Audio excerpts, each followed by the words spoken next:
The wind carried a cry the mountains had no right to make. Jed Holt split the last round of lodgepole and listened to the cold. In the high country, sound traveled like truth, thin and unable to hide. The stove clicked as iron settled. Another ordinary morning, the kind a man chooses when he's done choosing too much. Then the cry came again, faint and broken. He faced the north draw. Night had scoured the slopes with new drifts and glassy pine. Jed took his coat from its peg and the old army scarf. He belted on the pistol like a ring for the dead. Code is what you do when no one is looking, he thought, and started toward the sound. The snowfield between the cabin and the draw lay untracked. He broke trail with slow steps. Nothing human until he topped the rise and the world fell away in white and splinters. Below, the stage road cut a shelf into the slope. The coach lay on its side in smashed willow, one wheel still ticking. Jed slid down on his boots. "Hello." His voice struck the gorge and came back smaller. Silence answered. He reached the door, tore loose and peered in. One man lay there, neck bent wrong, another shape under canvas. He did the small mercies first. Canvas to the chin, eyes closed with 2 fingers, the plain prayer he keeps for strangers. A glove twitched. City leather. Too fine for this country. Jed shoved the broken door wider. She was caught against the bench, hair full of ice and sawdust. A young woman, face blued with cold, a cut at her hairline seeping. When he touched her cheek, it was stone, but her eyes flared, green as spring under snow. "You're all right," he lied, "because hope needs somewhere to sit." "I've got you."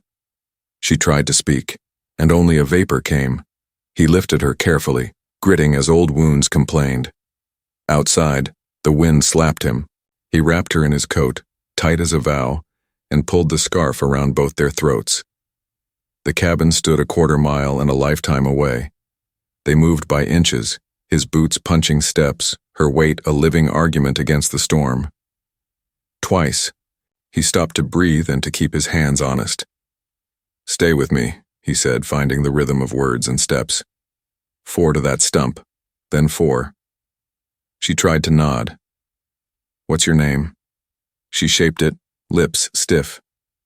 "Char. Lotta." "All right, Miss Charlotte, I'm Jed.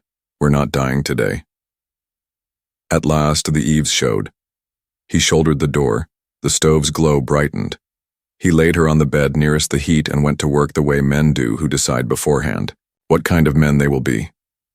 Boots off, wet clothes cut away as modestly as possible, blankets piled, snow rubbed from fingers, water warmed and tipped past clenched teeth. He set the kettle to boil and brewed willow bark tea. When she found the edge of her voice, it came in chips. "The driver, the guard," he shook his head once. "I saw them. I'll see to them properly when you're safe." Her eyes filled, then cleared, steady in a way that makes a man square his shoulders. She tried to sit. He pressed her back, with 2 fingers. "Rules," he said. "You're safe here, but we do this right. I've got spare clothes, a clean shirt, wool socks. You'll change under blankets. I'll turn and mend the stove. You say when you're decent?" A flicker, almost a smile. "Thank you, Jed." He turned as promised, counting nails in the plank wall, listening for the rustle and the hiss when her cut pulled. He told himself the counting was for her dignity, and it was, but it also banked his small fire of loneliness. A man who has carried ghosts knows how fast a spark finds tinder. "All right," she said. The room felt larger. He brought her thin broth with the last onion and held the bowl while her hands relearned their work. "Your people?" he asked gently. "Back east, Boston." The word sat crisp in the air. He nodded. "East rarely sends for you once you've come west. Sleep now. We'll set more rules when you're steady.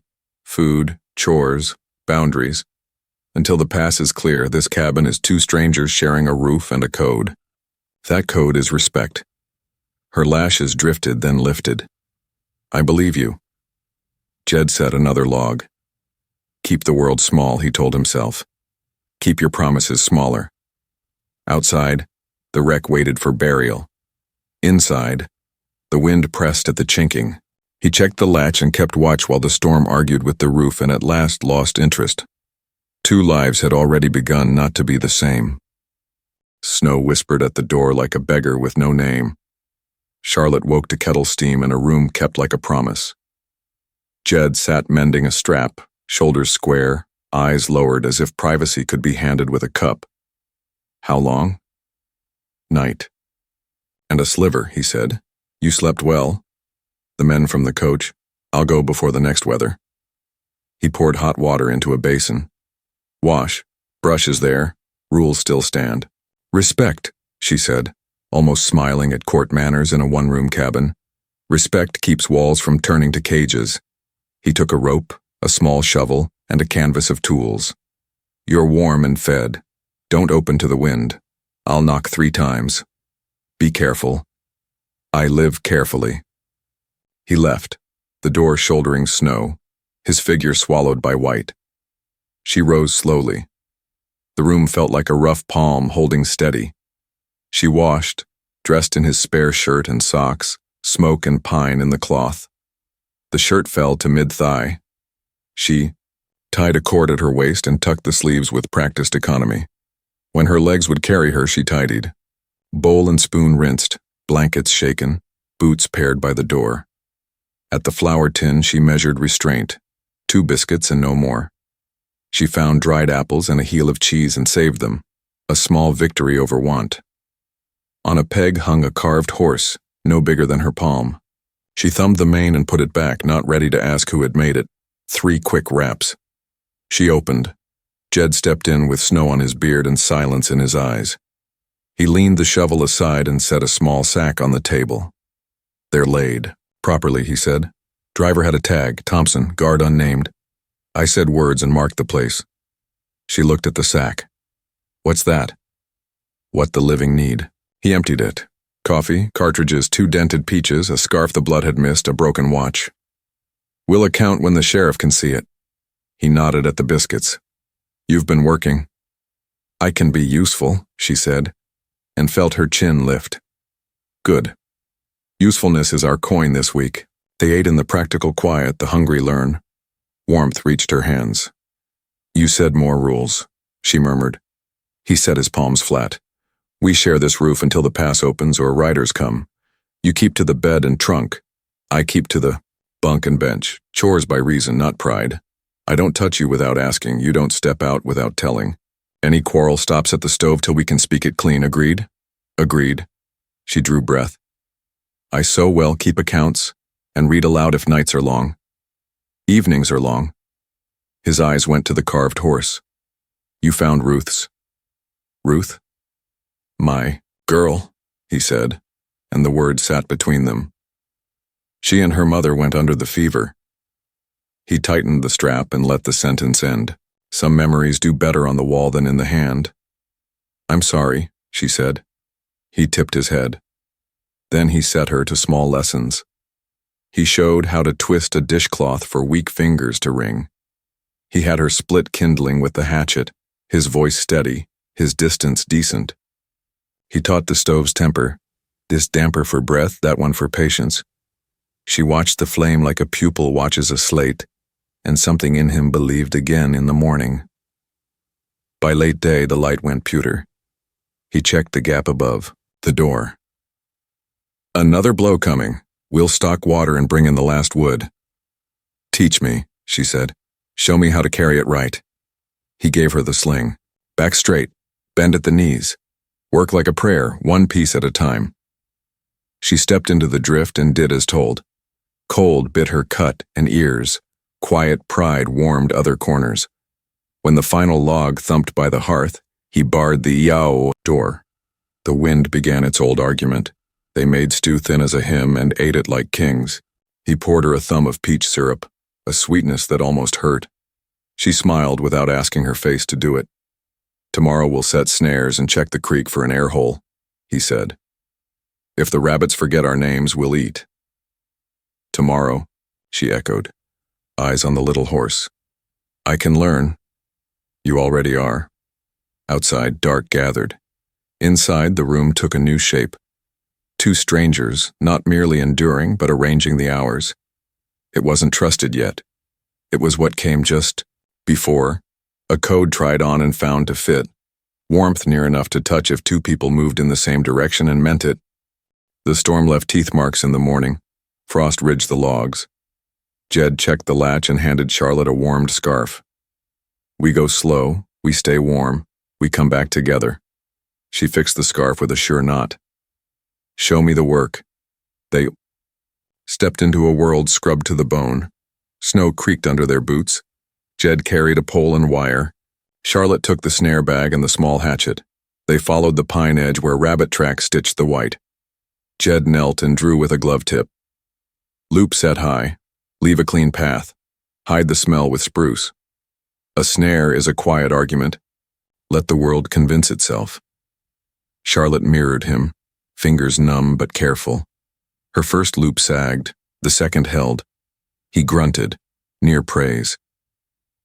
At the creek, the ice had skinned over everything but a dark coin where water worried through. Jed probed with the pole. Don't trust glass you didn't make. His boot slipped. Charlotte moved without flutter, bracing his coat, heels set until he recovered. All right, he said, breath fogging. You've a steady core.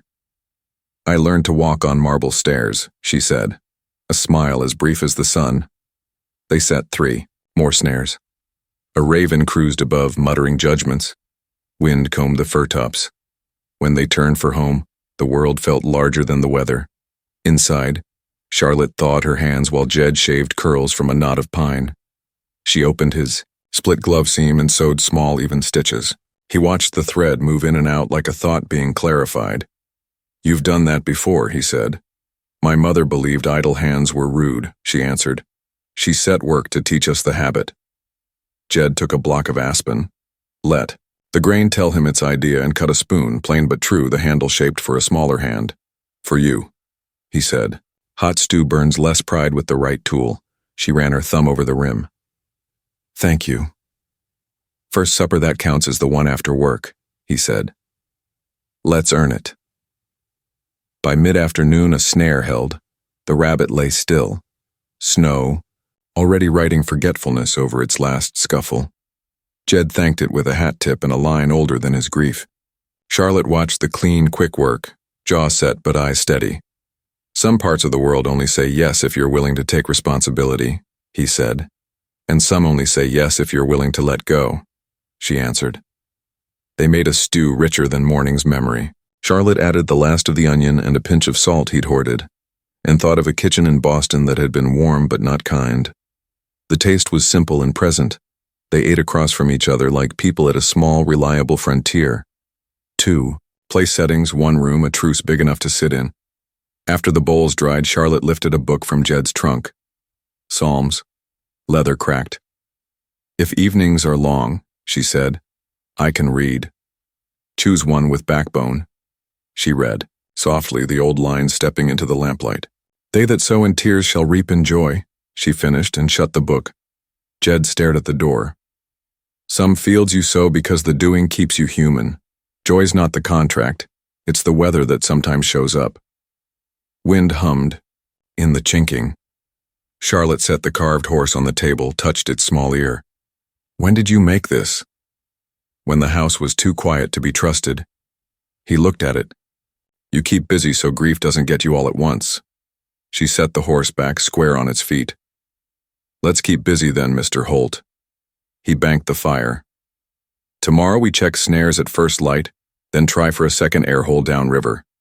We'll mend what else we can mend. And after, she said, you can teach me the knot again until my hands remember without looking. He tipped his hat, ridiculous inside, because respect does not care for walls. After, they practiced, with a length of cord, her fingers fumbling, then finding a rhythm. A good knot holds under strain and still has a way out, he said. That's how a code ought to be. A coyote called from the ridge. Charlotte listened until the sound thinned. I thought I would be afraid all the time here, she said. It comes and goes. Fear's a weather, Jed answered. Work is shelter. She tied the loop cleanly at last and smiled without apology. Night quietly took the windows. The stove ticked toward sleep. Two strangers lay down in honest distances and dreamed of work that mattered for exactly one day and no further, which is how most lives are saved. The axe bit where it shouldn't. Jed's glove darkened as quickly as spilled ink. Permission? Charlotte stood in the doorway, scarf on, sleeves rolled. He nodded. You may. At the table, she boiled water, laid out clean cloth, a needle, and the fine thread she'd saved from the shirt seam.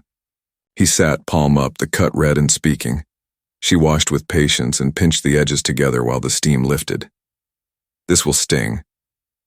Then we'll both learn something, he said, and watched her work. Her stitches were small and true. She finished with a square knot, pressed the wound with a folded strip, and bound it with a scarf torn neatly down the middle. You had a talent hidden in a parlor, he said. Parlors hide more than talent. She cleaned the needle, then his knife, and set both where the light could find them.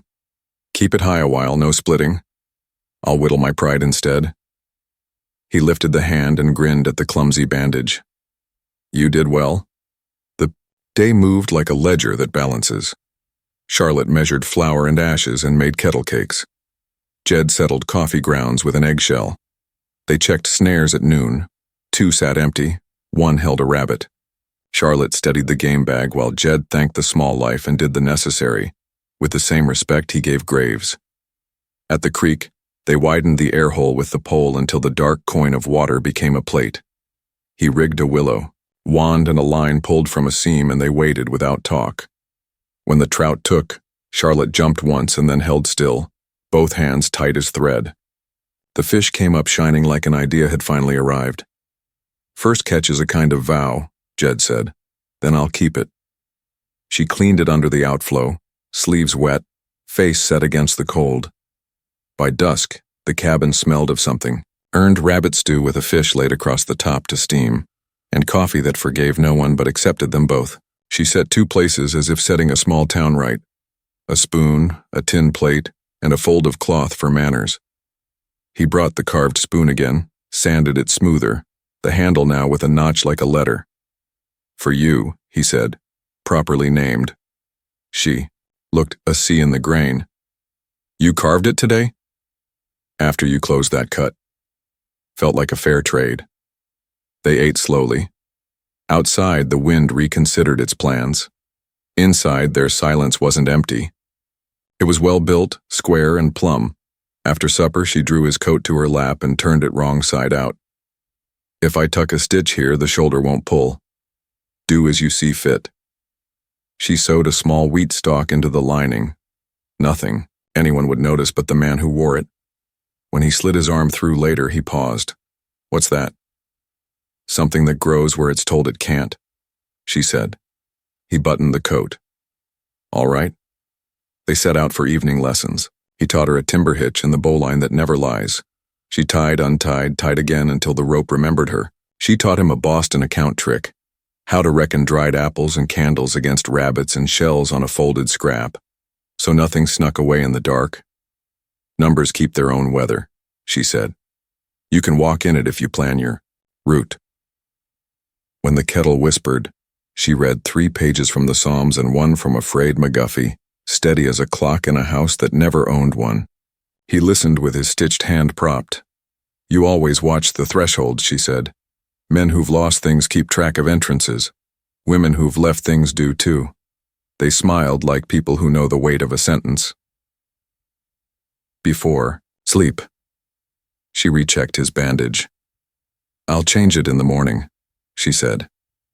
Not before. Understood. He turned his back while she unpinned her hair. The old soldier's courtesy that makes dignity a livable thing. She lay down, with the spoon under the edge of her pillow, not for fear, but because it was new and needed keeping. The night deepened. A fox crossed the yard. Far off, ice shifted and spoke. Jed rose once to feed the fire and stood a long time with his hand lifted, palm outward, feeling the ache that proved he was still among the living. Thank you, he said into the dim, not to the room. Not to her exactly, but to the chance of the day. "You're welcome," Charlotte answered from the dark, as if she knew the address without needing the street. Between them, the air felt safer than it had any right to be. The kettle sang like a secret trying to get out. By dawn, the cabin wore a hush that felt earned. Charlotte rose first, fed the stove a split of pine, and listened until the draft steadied. When Jed sat up, coffee already breathed. "Bandage?" she asked. He offered his hand. She checked the seam and nodded. "You heal like a man who keeps his promises." Some scars take the hint. He flexed carefully. "Today, we mend the south trail, check snares, and shave a path to the woodpile. After we talk. About? What waits outside this weather, and what we mean to be when we meet it." They ate a biscuit with coffee and went out. They worked without rush. He cut steps. She stacked wood tight as a creed. One snare was sprung, one full, one patient.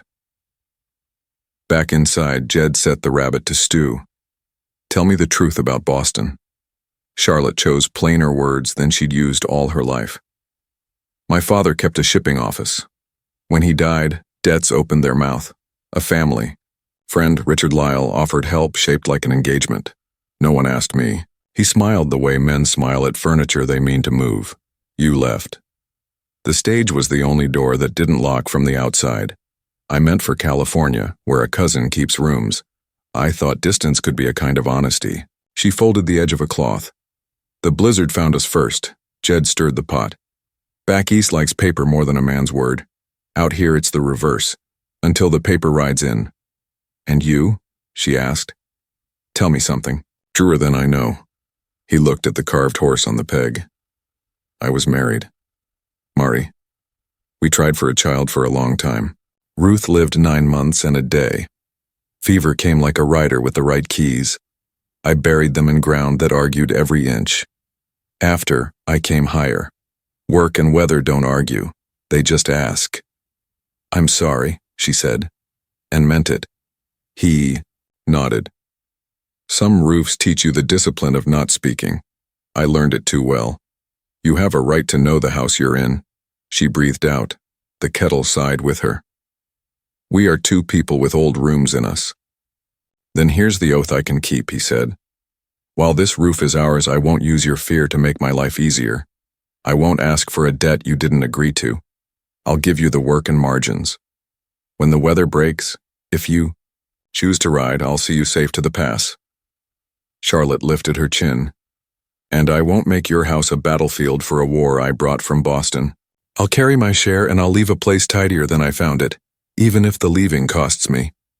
They ate. Jed watched her steady hand.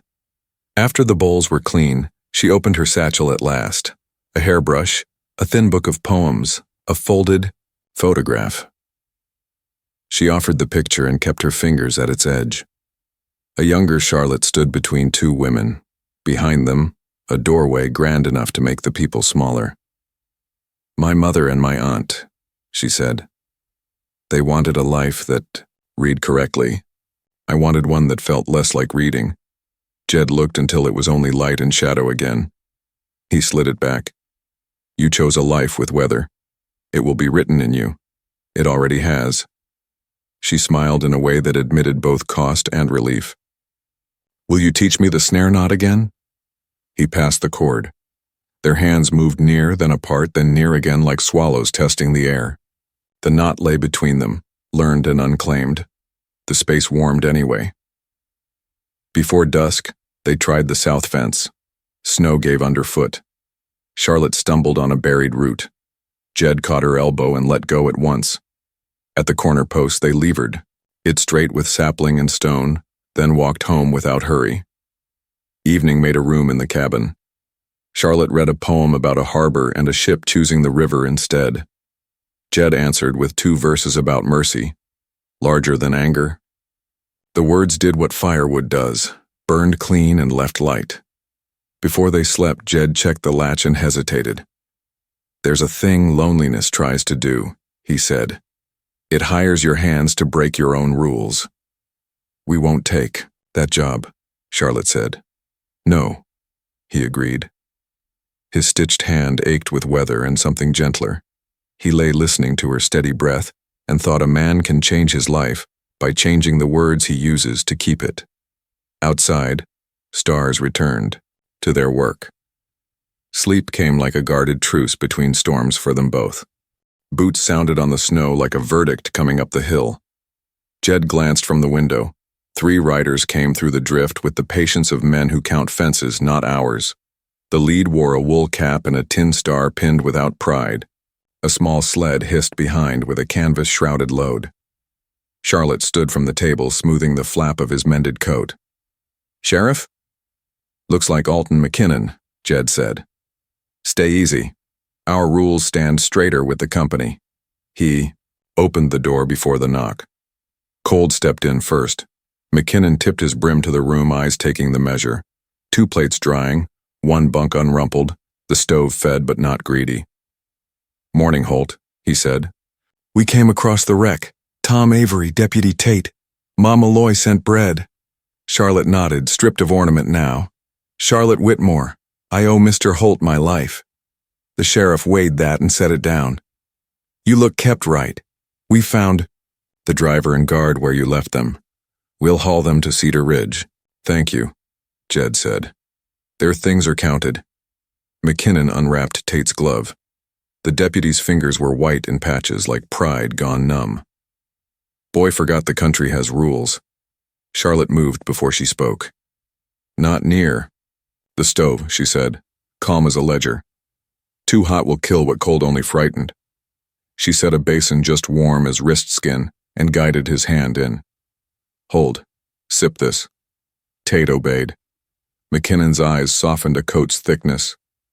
"Boston, you said?" "Yes, you've learned fast." "Only what was taught with patience," she answered, glancing once at Jed. Jed poured coffee. Tom Avery set Ma Malloy's loaf on the table like a church. "Town's tight and cranky," he muttered. Charlotte lifted Tate's torn mitten, turned it inside out and set 3 quick stitches that would keep the wind out. "You'll need salve for now," she said, cutting the thread and handing it back. Tom offered a cracked bridle strap. She punched a hole with the awl and snugged a thong through. "That'll hold a mile of manners," he said, grinning. "We'll come down tomorrow and swear what we saw," Jed said. "Pass might open in 2 days," McKinnon said. "Mail sled first, a stage if the ridge permits sin. Miss Whitmore, you got people to claim you?" "A cousin in San Francisco. I intended to reach her." "Then you'll want an escort to the pass." He looked at Jed, then the tidy bed and bench. "You've done right." Charlotte wrapped Tate's fingers in dry cloths and tucked them like letters. "Warm now. No rubbing." "Ma'am," the deputy said, ears red with more than the weather. They ate bread and rabbit with the deputy's thanks. Talk ranged over drifts and the way a creek sleeps. When the sheriff rose, light broke through the cloud. On the sill, he paused. "Holt," he said low. "Words will get carried. I'll carry the useful ones. You've kept to the code." "I aimed to," Jed said. McKinnon tipped his head to Charlotte. "Miss Whitmore, the town will ask what kind of story this cabin holds. Tell it the way it happened." "I will." They left with the canvas load and the last of the cold. The cabin shrank back to 2. Charlotte stood with her hand on the chair she had not needed to grip. "You named me right in front of strangers," she said. "You gave me a place in the room." "You took it," Jed said. "I only held the door." Her mouth shaped a yes and then thought better of it. 2 days, she whispered. Then, the pass. That's what he said. She looked at the spoon on the shelf and back to him. "I meant to go west because west was a direction. Now it's a choice." She set her shoulders as if a shawl had weight. "I don't yet know which one I'm strong enough to carry." "Strength isn't a map," Jed answered. "It's a trail you build with the tools you have." Dusk came, early. They checked snares. A grouse fought the wire like a bad thought. Jed freed it and let it beat into the furs. "Not hungry enough to earn that cost," he said. Back inside, Charlotte read while the kettle murmured. When she reached, line about standing in the gate and choosing, her voice faltered and then held. Jed listened with his bandage clean and snug. "You defended me without touching me," she said at last. "That's the only way it counts," he said. For a long, simple minute, the room was a church without pews. Then the stove ticked, and the night shrugged on its coat, and two people who had almost said too much let the moment close itself gently, like a well-made door. Smoke stitched a dark thread where no chimney stood. Jed saw it first, a slim column rising beyond the firs where the ridge folds into a pocket of drift. A tarp tent, not a fallen tree. He checked the door latch. Charlotte followed his eyes. Campers? Not the sort that writes their names in the ledger. He pulled on his coat. We'll take a careful look and let the day tell us what it's willing to share. They moved along the timber edge, not breaking the skyline. Last night's wind had crusted the drifts. Their steps held. At the snare line, Jed stopped. Wire glittered in the cold like a lie. The loop lay sliced clean. "Sharp knife, good hand," he said. "Someone doesn't want us fed." "Or wants to show he can turn our hours hollow," Charlotte answered. Two more snares were cut. A pole lay across the path, the sort of warning men use when they prefer you frightened rather than dead. At the creek bend, a boot track reached the black coin of the air hole and turned back, satisfied with what it had learned. Back at the cabin, Jed barred the door and banked the fire low. "We work under a small flame now," he said. "Smoke is a gossip we can't afford." Charlotte tied her hair. "What else changes? Patterns. We stop being predictable. Eat at different hours, wash at night, bring wood by handfuls, and we pray the sheriff arrives before our visitors stop being polite." "Then prepare as if he won't," she said. Near noon, a bell tinkled like glass. The mail sled showed itself, a lathered mule and one boy with ears red as a berry. He handed over a packet sealed with red wax, the stamp of a Boston firm pressed deep. "Sheriff said to get this to you as quickly as the trail consented," the boy said. Charlotte broke the seal with a knife. Inside lay a crisp letter and a copy of something calling itself a warrant. Words like breach of promise and appropriation arranged themselves into a net. Jed reads slowly. "He's using debt law to dress power like virtue," he said. "Says you're promised property, and property that runs looks like theft." "Richard wants the appearance of decency more than the thing itself," Charlotte said. "He wants my yes on paper to excuse his hands." "What does he truly want?" "My father's ledgers unexamined, my name correcting his reputation and my silence." She folded the letter carefully. "He will call it rescue." Jed sent the boy down with a note for McKinnon. "Visitors in the timber, cut snares, papers. From Boston, stand ready." They checked the yard for lines of sight. Jed shifted the table to face the door and set the lamp low behind it. He showed Charlotte how to lift the rifle and stand where the hinge shadow would keep her smaller. "You shoot only if I say or if a man breaks the line we name," he said. "What line?" "Here." He tapped the sill. "Any boot across without the sheriff's voice behind it." She nodded. "Understood." They practiced knocks. Jed's 3. The sheriff's 4 in a measured beat. Strangers get the silence they deserve. Charlotte stacked kettles by the stove and cut cloth for bandages without telling herself what for. Near dusk, McKinnon came carefully. He read the papers, with a frown. "This won't ride in a Montana court, not without a Montana judge to hitch it to," he said. "But a fancy man with hired mouths can cause trouble before truth catches up." Two fellows rode through town asking for a lady and a hermit. One had city boots and a way of making change feel like charity. They went north. "What does he want?" Charlotte asked again, as if saying it could thin it. "To own the story," the sheriff said, simple as fence line. "Stay shut tonight. I'll circle back at first light." Dark came early. They ate fish and biscuits and drank water warm as breath. The lamp turned low. The stove muttered. A barred owl called from the draw. Another answered with the same notes. Too neat. Jed's eyes went to the door. "That's a man," he said softly. "Nature doesn't rehearse." Charlotte set the rifle within reach. "I will not be taken like luggage." "No," Jed said. "You're a person under your own weather. That's a fact, not a request. Snow slid from the roof in a long sigh. Boots whispered near the wall, then stopped. Silence gathered like a jury. Charlotte and Jed let their breathing slow to the shape of the room. Inside, courage sat between them like a third chair waiting to be used when needed most tonight. A knuckle touched the door lightly. Once, then again, patient as debt. They did not answer. The first shot killed the lantern and the dark took its place. Glass starred the air. Oil spat and died.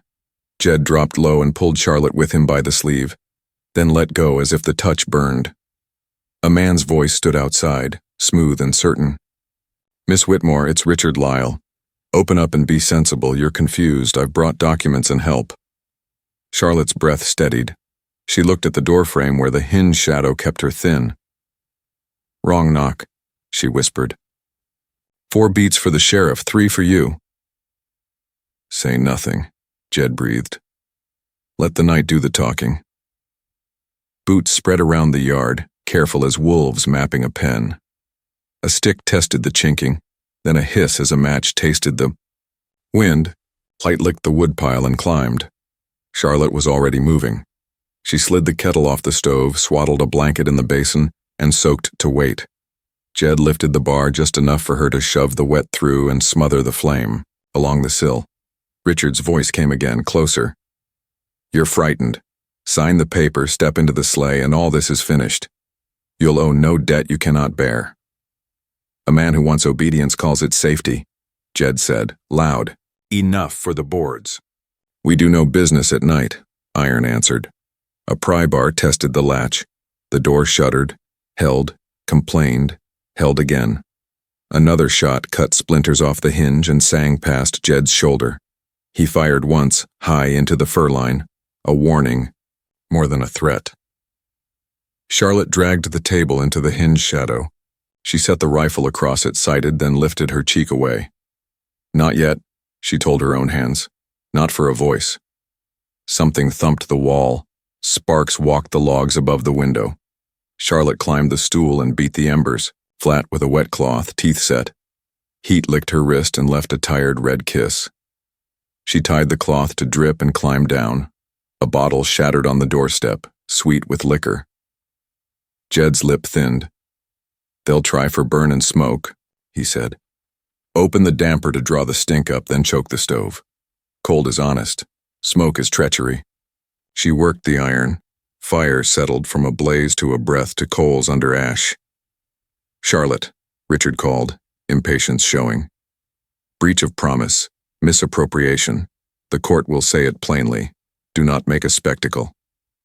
Charlotte faced the door without moving toward it. "Bring a Montana judge and a morning," she said even.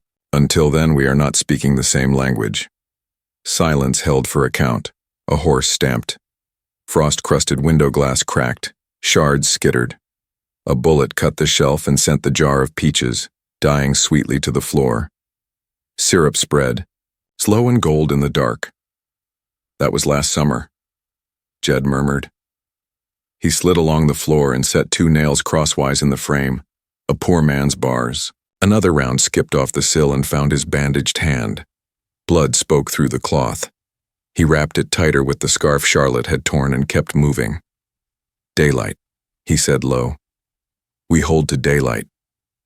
Outside, footsteps rehearsed, a retreat that promised return. Richard's voice came once more. "I'll be back with lawful men," he said. "I am the gentleman in this story." "Stories pick their own gentlemen," Jed answered. "They do not apply for the title." Night settled again, wary. Charlotte righted the lamp and swept glass into a pile. She saved what peaches she could, 2 slivers on a clean spoon, and offered one to Jed. He ate as if witnessing a good thing through a window. "Your wrist?" he asked. "It will remember," she said. They worked quietly. Snow packed in a bucket, blanket reset, a second cloth. Soaked and waiting, Charlotte cut bandage strips she'd hoped not to need. Jed checked hinge pins and wedged a bit where the pry had been. When the tasks ran out, stillness returned. They sat on the floor in the hinge shadow, backs to the bench, knees drawn to keep what heat remained. The room smelled of wet wool, coffee, and the ghost of peaches. "I will not go as property," Charlotte said to the boards. "No," Jed answered. "Not in this county, not under this roof." She leaned her head against the log, eyes open to the dark's slow grammar. "Dawn is an argument the night usually loses."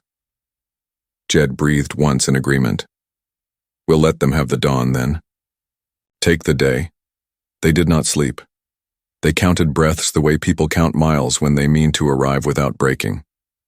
The quiet thinned toward gray.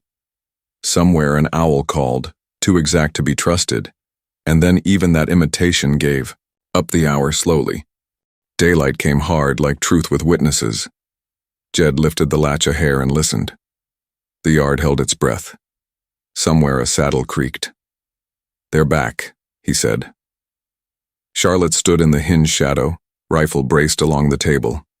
The wet blanket waited, the kettle breathed, nails crossed the window. The broken watch face lay on the sill to throw the sun into a man's eyes when the door swung. "We keep our line," she whispered. No step past the sill. Boots scrunched.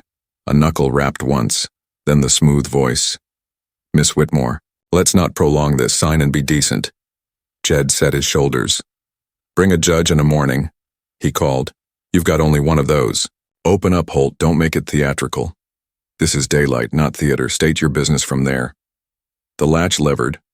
The bar bowed and held. Richard Lyle stepped into view, coat expensive enough to hate the weather, 2 men. To either side, guns low and wrong. The paper showed in his gloved hand like a white flag that lied. Charlotte's cheek found the stock. "I am not property," she said level. "I will defend my person." Richard smiled. "You're overwrought. Come along." Jed slid the bar, a measured inch. The door came ajar. Glare struck the watch and flared straight into Richard's gaze. He blinked, lifted his pistol by habit. "Now," Jed said. Charlotte's shot cracked clean. Richard's gun flew from his hand and bit the snow. The nearer hireling jerked and fired wildly. Splinters hopped from the jam. Jed answered with one round into the man's thigh, low and final enough to decide the hour without burying it. "Guns down," Jed said, "or the next one writes an ending you won't like." The second man froze, then let his weapon fall. The wounded one gasped. Charlotte was already at the door with the bandage roll. "Don't step in," Jed warned. "I won't," she said. She knelt at the threshold and worked from there, hands quick and decent, pressing cloth where it counted. "You'll keep the leg if you stop arguing with it." The hired man swallowed. "He said it was leverage," he blurted. "Paper's as good as law if you wave it fast.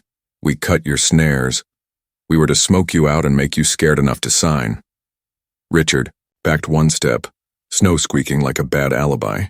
"Don't listen to a panicked boy." "Truth doesn't need poise," Jed said. "It sits where it sits." "Who printed the warrants?" Charlotte asked without looking up. "A lawyer in Helena he pays to write quickly," the man groaned. "Said the sheriff wouldn't know the difference at night." Richard's face hardened. "You're finished talking." "No," Jed said.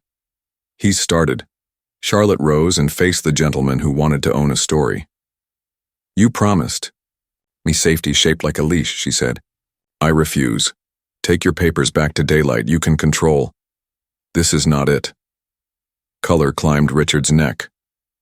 "You think one winter shack makes a court? I will ruin you with precision."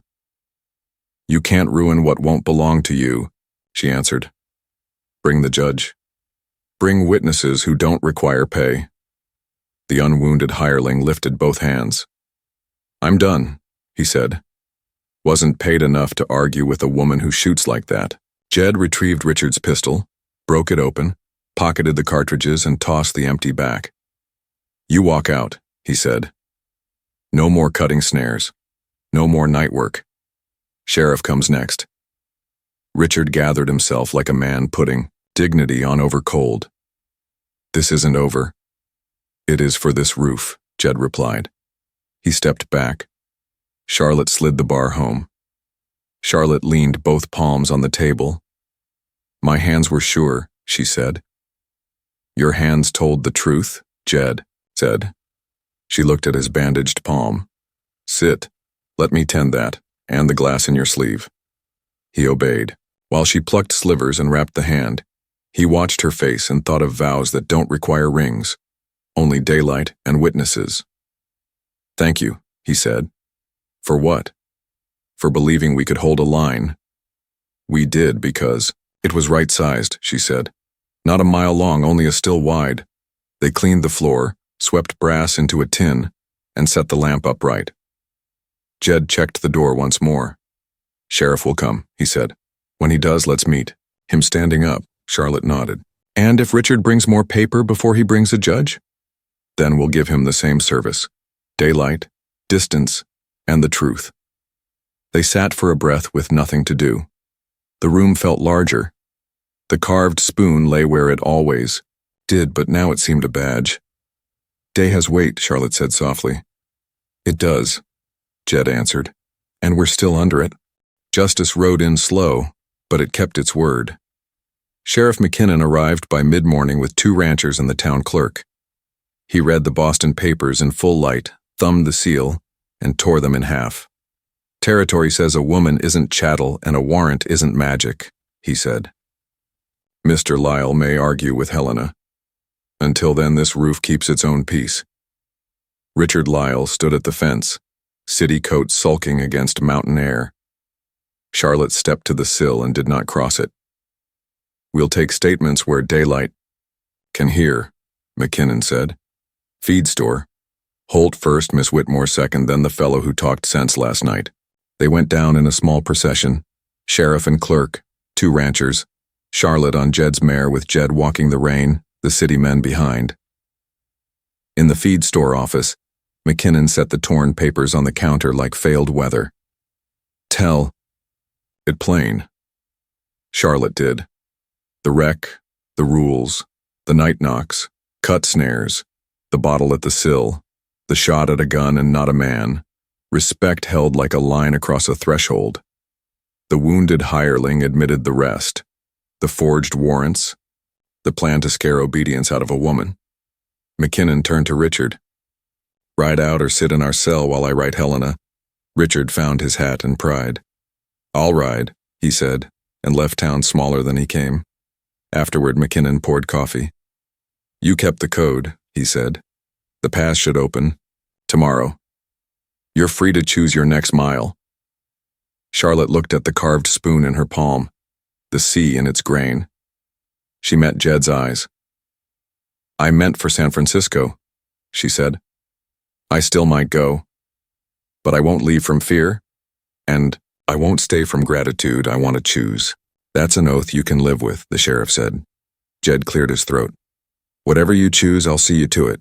If you ride west, I ride to the pass. If you stay, we'll make a house out of more than weather. Charlotte's answer was simple. Let's try the house. They married a week later behind the feed counter, the clerk reading from a dust-colored book. Jed set Ruth's carved horse on the shelf so there would be one more witness that didn't lie. Spring took its time. When it came, the world gentled. They framed a larger cabin where meadow leaned toward the creek and a stand of aspen kept the wind from saying everything at once. Jed fenced 3 acres and started the horse breeding he'd kept folded like a letter. Charlotte taught children at the table and women the stitches that hold. When her late sickness came, Charlotte took Jed's wrist and told him with a smile that she believed in mornings. He sat as if a chair had found him from behind. All right, he said, rough and grateful. All right. They honored what had been. Ruth's peg stayed. Jed touched it when he needed to count his days properly. Sometimes Charlotte read psalms into a room that no longer had to prove its peace every night. Word drifted from back east that Richard Lyle's influence had thinned under daylight. The Helena lawyer retired from printing weather. Folks spoke of the siege like an early frost, something the year had done and they had answered. In high summer, Cedar Ridge gathered under the cottonwoods. The minister said little, the town said more. They blessed the new corral. Children tried full names until proper ones suggested themselves. Jed stood with his hand at Charlotte's back in that plain, protective way a man learns. When dusk poured, gold through the leaves, McKinnon raised his cup. To chosen weather, he said, and the town answered. At last, Jed led Charlotte up the ridge above the old cabin. Smoke rose straight. The scar where the coach had fallen had greened over. The door they'd barred so hard that winter now opened and closed like a well-made thought. That was the day you put rules in a room and made it big enough for two, she said. That was the day the room decided to be a home, he said. They stood until the first star showed the way a promise does when it's done whispering. If anyone had been near enough to hear, they would have said the mountain kept its silence like a vow easy to keep, and that what lived under that roof from then on wasn't the absence of trouble, but the presence of a code that knew which knocks to answer. This is how Cedar Ridge tells it when winter runs long. A hermit came down from the ridge. A city woman learned the weather's language, and together they made history out of ordinary days. If this tale warmed you, subscribe to Shadow. Frontier Tales for more gritty, hopeful Western romances, and ring the bell so you never miss a ride.